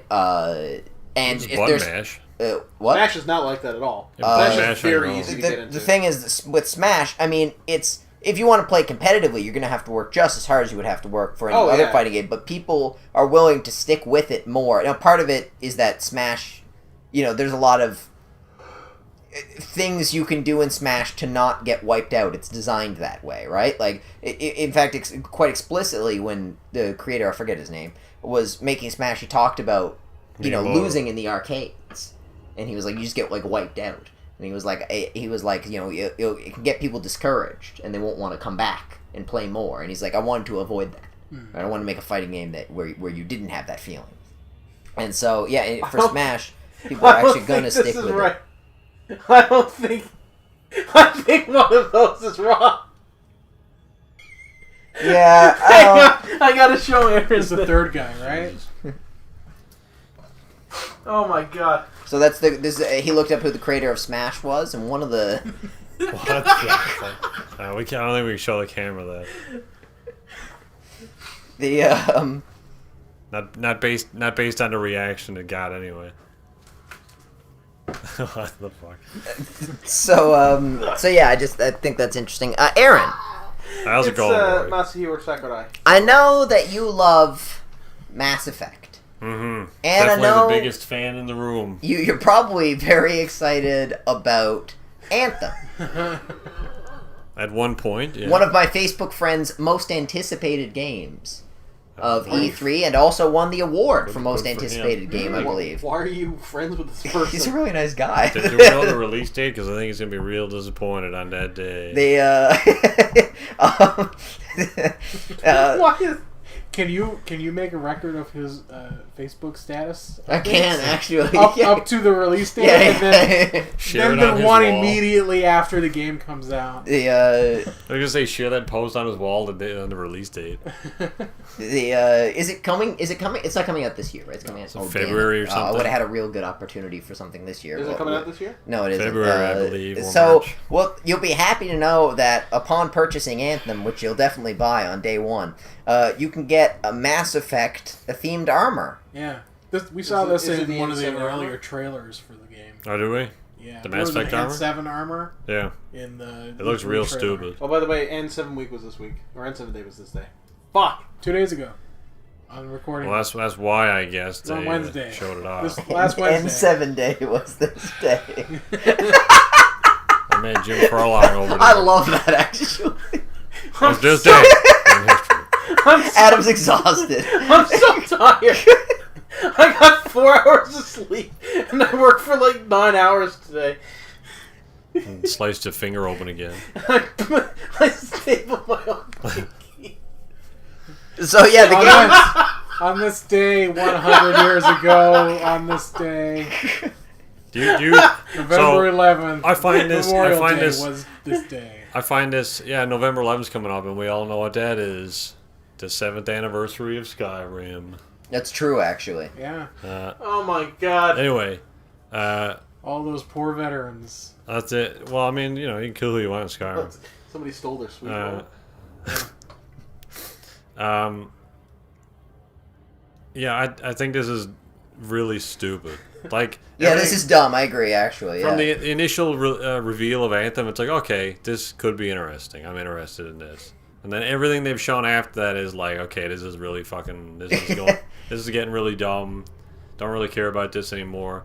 And now the fact that one of the armors in the game, in a game that's not even out yet, is based on an entirely different property. Yeah. And I don't know if you've seen all the other episodes of this podcast, Thomas, but I fucking hate when properties combine with other properties. Crossovers are dumb. And like in some instances, It's just like Easter egg items. Unless that's the whole gimmick. Like, it's for Smash, I get it, because that's the point, but not for, like, Mass but it's Effect dumb when it's a multiplayer game and you see other people using the non-canon, non-lore friendly shit all the time. Yeah, I agree with exactly. you Fair, there. Yeah. Mass Effect did that well. In Mass Effect 2... With the Mountain Dew armor and shit. No. In Mass Effect 2, there was, if you pre-ordered Dragon Age 1, you got access to, I don't know why, if you pre-ordered Dragon Age 1... What, do they go back in time retroactively? Yeah, no, And that's, they would- that's not that's entirely impossible. accurate, but there was Dragon Age armor in Mass Effect. Yeah, but if you pre-ordered Dragon Age 1, you got access to the code. Like, a code will come in, like, the pre-order thing, and then you can put that into Mass Effect 2. Yeah. It was a Dragon Age armor. But in Universe, that armor belonged to the Edmonton Blood understand. Dragon, like urban combat team or whatever, which was like a sports team, and they gave it to Shepard, being like, here, we can use this, and it's signed by all the people, and it's like, oh, that's actually kind of, they at least justified it lore-wise, which is cool, because that's like the They best armor in signed the game. Shepard's armor? Like the players in Universe did. But he's wearing armor with, like, a bunch of... He looks like a NASCAR driver or No, it's like, something? it's on the inside of the chest. Oh, okay. That makes more... Why didn't I think of that, actually? Yeah, okay, that makes more sense. This happened for Dead Space as well, which isn't even a BioWare property, but Dragon Age 2 had armor based on Isaac's armor in Oh, yeah? Dead Space 2, and then Dead Space 3 had N7 armor as well. I don't know. I think it's more... It's lore breaking, but, I mean, they had... Even in Dead Space, there was a shitty little explanation, like, in-universe, why it existed.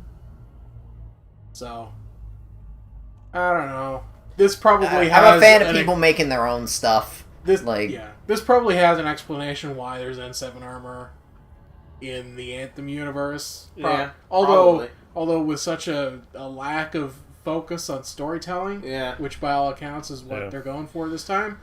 That's probably what BioWare doing. Yeah, it probably has no explanation at all. I love how they took BioWare, the company that's known, like, Mass Effect 3 had good gameplay, but it wasn't, like, amazing. It was good, but the thing that was carrying those games for me was the story and characters. And so you take a company that's known predominantly for its story and characters, and you turn them into a gameplay-focused game. What the fuck is EA doing? I mean, yes, but also BioWare did it. You know what I mean? Like, no one held a gun to their head. Like, they're responsible for what comes out of them, too. Yeah, I'm saying, like, shame on both of them, but I'm also going to place the finger of blame squarely on EA's, mostly on EA's fucking hand, because, frankly, they deserve it. I place the finger in terms of the direction of the game. If the game is as busted up as Mass Effect Andromeda is, that's on BioWare. Yes. Like, the technical stuff Oh, is yeah, still no, there. the technical Like, stuff is definitely... Unless it was, like, rushed out by the publisher. You do get situations like that, where you get, like, a game that they could have done a good job with, but it was rushed out too quickly. This game had such potential to be, like, an awesome story. Here's it's the not thing. going to be, and it's not. It's like Destiny all over again. BioWare is a known brand, and EA wants a Destiny game. EA wants a Destiny. Why Yeah. not DICE? BioWare is a known brand. There you go. Yeah, what? Hey, Adam raised a good point, though. Why not get DICE to make it? It'd be a better choice. I mean, what were they making? Oh, Battlefront 2. Ooh. I'm glad they busted the bank They're on making that. Battlefield 5. Oh man, woo! Never seen a World War II shooter before. Ho Is this a World War II shooter? Battlefield 5? Yeah, it takes place in fucking Norway. Well, man, you've never seen that. Have you seen any trailers for Battlefield 5? Doesn't look very much like World War II. Well, no, but like It's not a true to true to history World War II shooter. Certainly, it's not a sim if that's what you're looking for. But the Battlefield's never really like if you play like Bad Company. You know what I mean? Is Bad Company a war and simulator? If Battlefield 5 was Bad Company game, it'd be perfectly cool. The crash. Wait, what's going on? It's a beta. It crashed. Wow, okay. what a It's a bit- shitty game. Landed on a planet. Don't support Frontier. They make crap games that crash. For some reason, I thought you said instead of landed on game, I thought you said Undertale, and I thought you were writing out Undertale, which is gonna say like Undertale is shit. Now I've known Aaron for years now, right?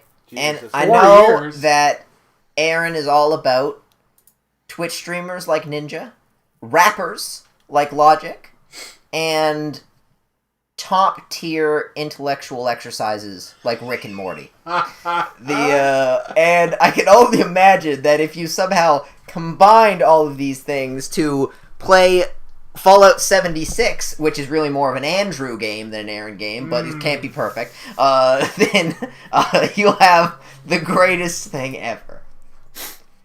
And you did. Oh man, my wishes came true. It was a flawless stream, wasn't it? To be fair, I do enjoy Rick and Morty, but like everything else about Rick and Morty is awful. Rick and Morty is a great show, hampered terribly by its fan base. Yeah. Just like, Most things, Yeah. regrettably. But Aaron, tell us about the Fallout Okay, 76 well, stream. disclaimer: I haven't actually seen it. I only saw some small clips. Okay, and sure, some, yeah. some quotes from it because I couldn't fucking be bothered. I don't even know who Logic is. This is the first a time I've rapper. heard of him. But You yeah, gotta for use some logic and find. well, some I good mean, rap. there you go. I mean, there was a lot of really fucking awful jokes. Some were like borderline racist. The game crashed a number of times that Ninja had to reboot. And then I get who does Justin Roiland. Justin Roiland. There's a number of comments from him as well saying like some parts of it felt needless, like some of the gameplay loops. Like I feel like a lot of the PR behind this was like, stop shitting on the game, stop saying all these things, stop getting us in trouble. This wasn't for Fallout fans. This was for people that have no idea what a Fallout 76 even is. Do you know what was? Do you know what was good? Do you know what was a good use of a celebrity playing a game? When the very first Conan game reviews came out, and he like played Skyrim, the Clueless Gamer. When that started, that was cool. Yeah. That's how you get a celebrity and to then play that a game. eventually got us Ninja on Ellen. Yes, that's true. But like, happened. yeah, it did. Don't watch it. Yeah, don't. Oh, yeah, I'm I not agree. going to. I didn't even know what Ninja was for a long time. So but like these, I wouldn't look to. Logic is a fine rapper. Don't get me wrong, but I would not look to Logic and the Rick and Morty people to talk about gameplay. But the fact that they played it and still they were like, "Oh, the gameplay in this is terrific," Well, it'd be like- it's like, ouch, like It'd be like Jesus. if like the Vegas Golden Knights, new NHL teams, like we need to get some people on brand to talk about our new team. Let's get Will Wheaton, like Willie Nelson, And Alan Hawka. and Alan Hocko. I don't know why you. Just throwing darts. one of them needs to be like a fucking 3-framed animated cartoon thing, though, Adam. And Hatsune Miku. All I really know about Hey, this. That might actually be too successful. All I really heard about this was Ninja specifically knew nothing about Fallout. Like, Well, yeah, he plays Fortnite. yeah, he called it a watch. Check his watch Huh? instead of a Pip-Boy. Oh, Checking man. his watch. Oh, man. That's actually pretty good. Oh, man. Yeah, I bet he knows nothing about Fallout. Why He's did never they played get- Fallout. He looks like if Chris Damaris from Rooster Teeth gave up. Why did That's they not get very somebody who nice. knows nothing about your fucking game? Yeah, you fucking know bad mouth Chris. Why did they get somebody who doesn't know shit about this Because fucking game? this is the most Hello Fellow Kids shit that's happened in a Yeah, in a but long wouldn't time. they want a Fallout fan to play the game? Well, No, no, because they don't give a shoddy shit. cast. They already know how the fan base feels about this yeah, game. yeah, that's total. They get a Fallout fan to play it, they'd just be bad mouthing it the whole time, which You happened could have gotten anyway. a middle ground. You could have gotten, I don't know, Boogie or something. Yeah. Who's never said a negative thing about anything in his life. like at the very least, like you've all seen it. They know at least he'll be middle of the road on this we've game. all seen an 18-minute Boogie video where Boogie neutrally presents both sides of the argument, tells us something about the power of the internet, and then leaves. Like something like that. Are you bad mouth? You better not be bad mouthing It's Boogie. very innocuous. at You the better not very be bad least. mouthing Boogie. That guy's a treasure. The I do like Boogie. So, like, you know, Nice guy. like, you could have done something like shit. that. Like, this, since they got that prank guy to do that Need for Speed I just like that thing where he dude. turns around and he's like, that a anyways, prank? like, his head explodes. Was that a prank, or were you saying that he has a prank channel? You know, that wasn't a prank. That guy has a prank channel. I'm Owen, whatever my name is. He barely got his name right, and he got the name of the producer wrong. I'm here to. What are you saying? Thanks, Tom. It was like, the guy's name was, Martin, let's just say. He's like, Some Owens. Martin is executive producer. How you doing, Nick? It was like, you're kidding. You just said his name. I'll say this for Ubisoft. I remember in this year's E3 when people were getting. I think it was Ubisoft. They were getting off the stage from Ubisoft, and the mics didn't cut out right away. And the two people Oh, yeah, got it off was stage. Ubisoft. They're like, "We nailed it. That was so good." And then the mics cut out. I'm like, That's like a flub I like, because at least they're like, oh man, those guys sound really passionate about what they're That doing. yeah, there happened was the that. year before as well with them specifically. Oh, did it? Yeah, and Oh. it got a lot of positive feedback that time because Oh. it made them feel more human. So, I like how you said feel more human, like as Yeah. if it's an illusion. it kind of Oh. made me think that maybe they're playing that up a little. We'll see. If rule of three and all that. This Yeah. kind of stuff is just a weird way to promote your game. Well, it's like, Dude, that We're mic at- shit also happened elsewhere in that conference, and it was just like, oh no, cut the mic, and then it's just like, you're like Also, is there any? So, Aaron, you said you didn't know who Ninja was. no, Right. I heard him referred to by multiple people, and I assumed they were just talking about like, oh man, you ninja'd that. It's like, Right, yeah, exactly. Like, it's uses like a. But like, the he's term obviously a rather very than- famous person. But I'm willing to say that the demographic crossover between the people who watch Ninja play Fortnite and the people who play Fallout games is about as minimal as you can get in the world of popular games. Right, that's why he was streaming it, because they want some. Well, it's so fucking stupid They because want some of the Fortnite people. The yeah. Fortnite They people already don't have know. the patience for Look, this. the Fallout fan base is split right down the middle on 76. And Bethesda Yeah. knows it. They know they've got That's true. half their fan base looking forward to this game. Mhm. What they want now is the people that don't New know people. what I Fallout understand. is. It's a good people point. that watch Ninja. I suppose that's people fair. that listen to Logic. Logic. Justice. A different group entirely. that would be an even worse decision than Logic. Two French house artists. Don't speak a word of English. The whole conference. They want people that watch Ninja, people that listen to Logic, and people Yeah, that that's watch true. Rick and Morty, because they figure that Fallout has enough in common with, I guess, Fortnite and Rick and Morty, because it's got some And sci-fi hip-hop. aesthetics. Yeah. And I guess I think Logic's just popular and he's likable. Sure. He's one of the few rappers that's not actually controversial, so that helps. Yeah, Like he's a good Bethesda's thinking, face. hey, let's grab some of these people as well. Well, I mean- It's not about. It wasn't about showing off the game in a positive light. It was just showing that, hey, this is a video game existing. But that's not going to work, though, because half the reason Fortnite gained traction is because, what the fuck is the other one that PUBG. everyone was playing? PUBG. Yeah. Because PUBG was taking too long to get to a state where it was like Good. 100% functional, Yeah. like servers and stability and graphical issues and all that stuff. It was taking too long to get there. Yeah. Lo and behold, Fortnite is kind of already doing the same thing and it's free. works perfectly fine, and it's free. Yeah. So it's like that's why everyone's playing Fortnite. You're trying to cater your super broken Fallout game that doesn't cater to apparently Ninja and his group because he didn't even know what the hell it was. Yeah. Or Fallout fans because most of them don't like it. Well, why wouldn't they? Because I would equate Fallout 76 closest to games like, Rust or DayZ, like these other kind of survival games. Why wouldn't he get people who play those kinds of games?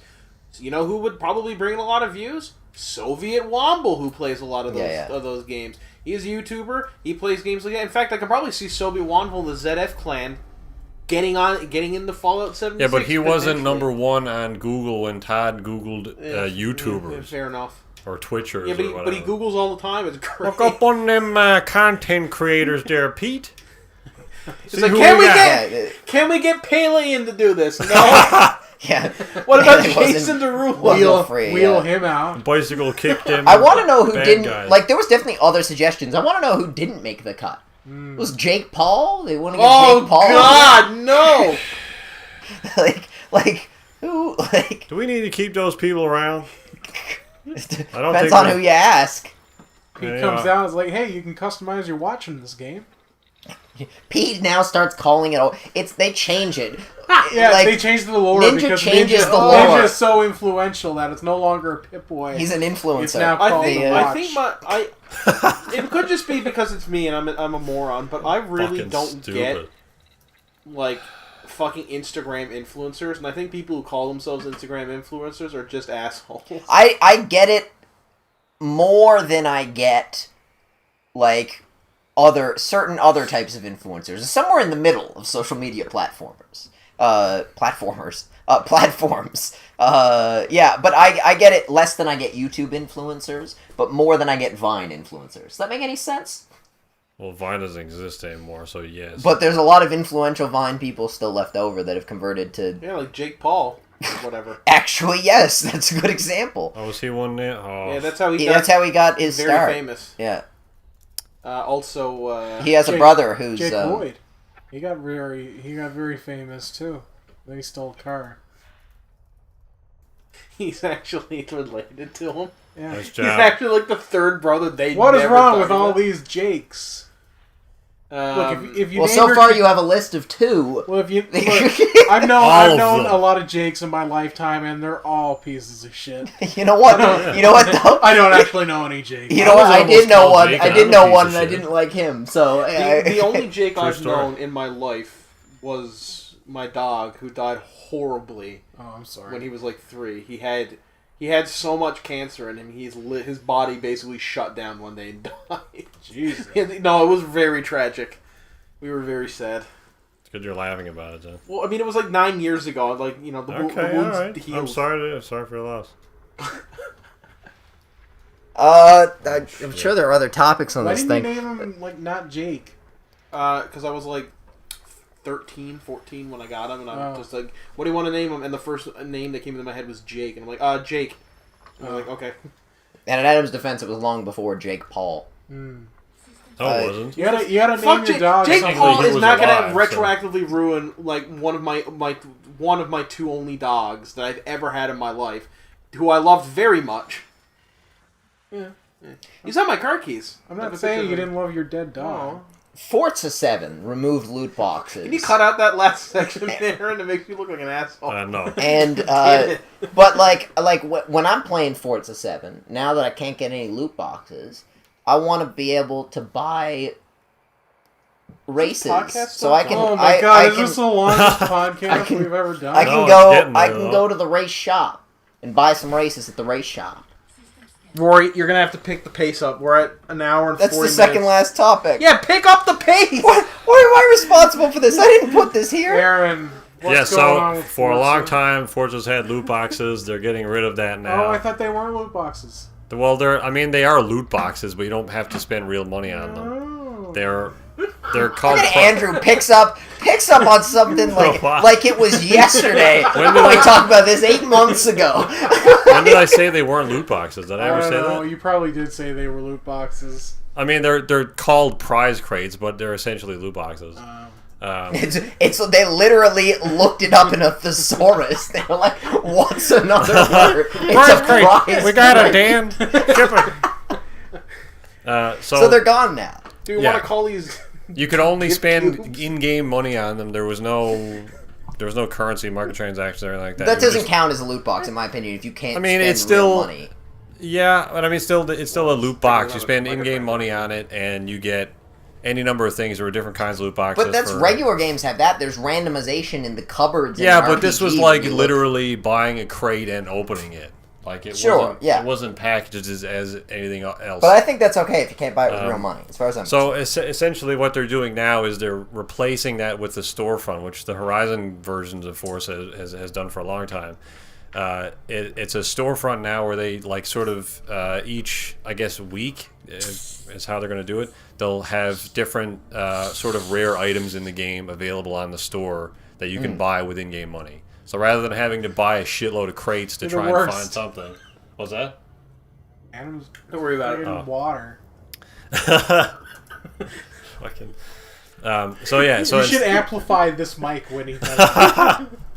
So instead of having to look through the shop or look through crates for random things, you can now just buy You can actually them. just get them, and you Yeah. still can't spend real money. You can still. At the moment, you cannot spend real Okay, money. good. So that's good.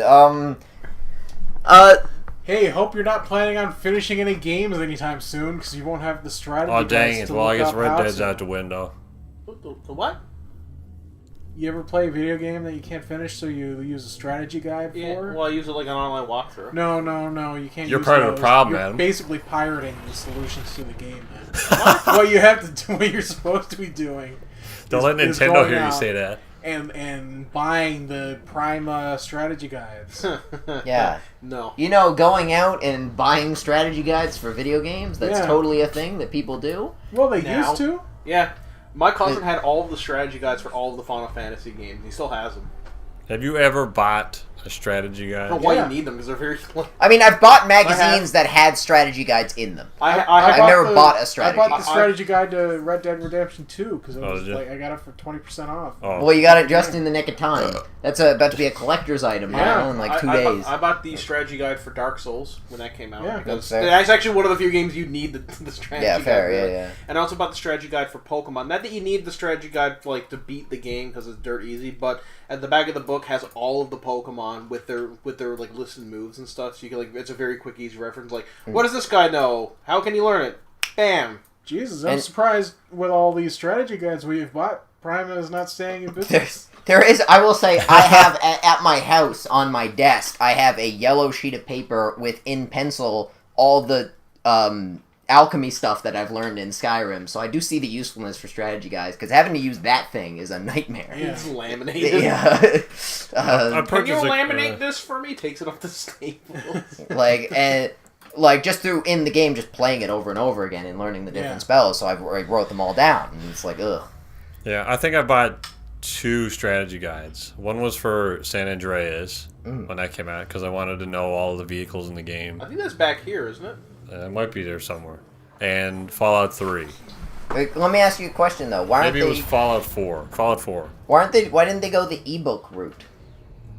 They did. Oh. Most. Yeah, you could get ebook versions of it. Okay, It's- so the problem print was media is spending money. expensive, right? Yeah. Is this the company shutting down or are the printed guides? I have no idea. I didn't put this on the list. I didn't know anything I about. believe it's the whole thing is shutting down. Oh. Yeah, You have a safety vest back there. Yeah, probably. like this I is think that's just from Target. this is like this sort of thing is like the way to do like what did Adam said right away. He had it right. What do you do when your online walkthroughs? Like that's what these people should have been doing. This is what happens when you don't evolve. You become Yeah, did they not have a YouTube channel or something? They might have, but I think like the online component of this stuff was a subscription service. Oh yeah, fuck that. I'm not Yeah, talking about- this is just not recognizing when business is changing. I mean, I have not one but 2 apps on my phone that I'm able to go into and look up any of the Pokemon that I want and get their moveset. So like, I don't know, Why do you have 2 then? Because I forgot why I had one, so I downloaded another one. It's a me thing. Name a Pokemon. Is one of them from Name a Prima? Pokemon, Meowth. Meowth. Okay, I will find Meowth and I will get you the moveset. I didn't even. So I've remember eliminated that my was a reason Pokemon. for buying for buying the Look up strategy guides. Look what Oh, type fuck is that. I'm not Bluetooth? going there. Probably a I don't know how to Anyway, respond to that. this is a super long podcast, For some so reason. Yeah, this was a kind of long podcast. Not our longest, You don't remember? but up there.